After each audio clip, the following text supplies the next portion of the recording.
Greek মিথোলজিতে সমুদ্রের বজ্ররাজা, জাহাজের রক্ষক, ত্রিশূল উঁচিয়ে সমুদ্রকে দমনের ক্ষমতা রাখতেন একজন, যার নাম ছিল পোসাইডন। তিনি পরিচিত ছিলেন গ্রিক গড অফ ওশন হিসেবে। তবে গ্রিক পৌরাণিক কাহিনীতে পোসাইডন সমুদ্রের শাসক ও রক্ষক হিসেবে পরিচিতি থাকলেও বর্তমানের আধুনিক যুগে গ্রিক এই গডের নামেই তৈরি করা হয়েছে একটি মারণাস্ত্র, যা পৃথিবীর যে কোনো স্থানের যে কোনো শহর ধ্বংস করতে সক্ষম।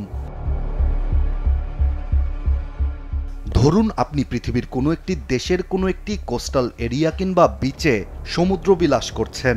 এরই মধ্যে হঠাৎ 1000 ফুটের বেশি উচ্চতার একটি জলোচ্ছ্বাস আপনার দিকে এগিয়ে আসছে। দৌড়ে কিংবা কোথাও লুকিয়ে ভয়ঙ্কর এই প্রলয় ঠেকানো প্রায় অসম্ভব। প্রশ্ন হচ্ছে, জলোচ্ছ্বাস তো প্রাকৃতিক ঘটনা, যা এড়ানো আসলেই সম্ভব না। কিন্তু না, এই জলোচ্ছ্বাস আসলে প্রাকৃতিক না। এটি তৈরি করার পরিকল্পনা করছে রাশিয়া নিজেদের আধুনিক এক নতুন মারণাস্ত্রের সাহায্যে, যা শুধু জলোচ্ছ্বাসের তাণ্ডব নয়, ছড়াতে পারবে পারমাণবিক তেজস্ক্রিয়াও। 2015 সালে প্রথম ফাঁস হয় রাশিয়ার তৈরি করা নতুন এই অস্ত্রের ধারণা। রাশিয়ান নৌবাহিনী এটির নাম দিয়েছে পোসাইডন। এরপর থেকেই রাশিয়ার এই অস্ত্র নিয়ে আন্তর্জাতিক মহলে ছিল নানা জল্পনা কল্পনা। পশ্চিমা বিশ্ব এটিকে রাশিয়ার প্রোপাগান্ডা বলেও অভিহিত করেছিল। কিন্তু অবশেষে 2025 সালে এই মারণাস্ত্রের সফল পরীক্ষা চালানোর দাবি করেছে রাশিয়া।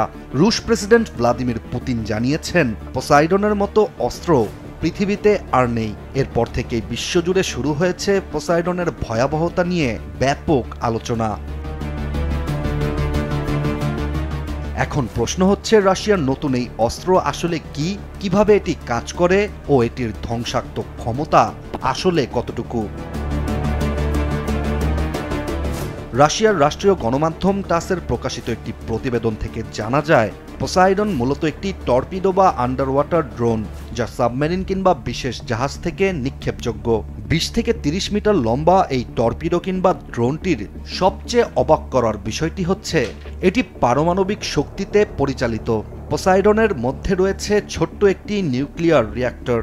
পরিচালনায় পারমাণবিক শক্তির পাশাপাশি এটি পারমাণবিক ওয়ারহেড বহন করতেও সক্ষম। পোসাইডনের এই সক্ষমতাই এটিকে রাশিয়ার তৈরি অন্যতম শক্তিশালী একটি মারণাস্ত্রে পরিণত করেছে।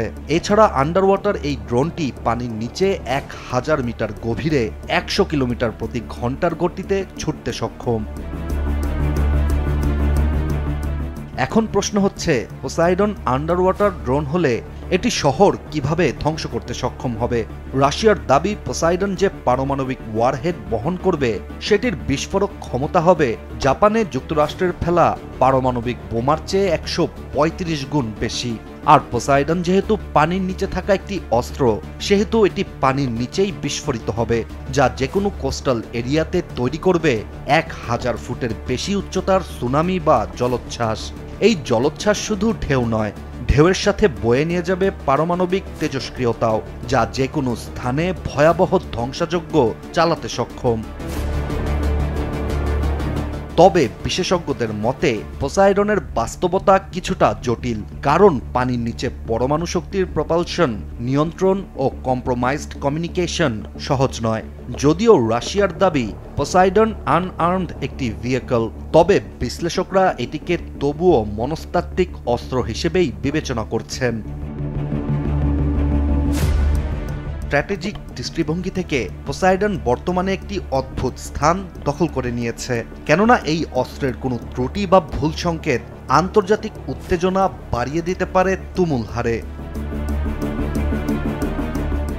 তবে রাশিয়ার তৈরি এই পোসাইডন মানবতা ও পরিবেশের উপরে সম্ভাব্য একটি কালো অধ্যায়ও হতে পারে, কারণ নিউক্লিয়ার শক্তির আন্ডার ওয়াটার ড্রোনের অপারেশনাল ব্যর্থতা সমুদ্রের বাস্তুতন্ত্রে দীর্ঘমেয়াদী পারমাণবিক বিকিরণ পুরো মহাসাগরীয় খাদ্য শ্রেণীর ওপর ব্যাপক প্রভাব ফেলতে পারে।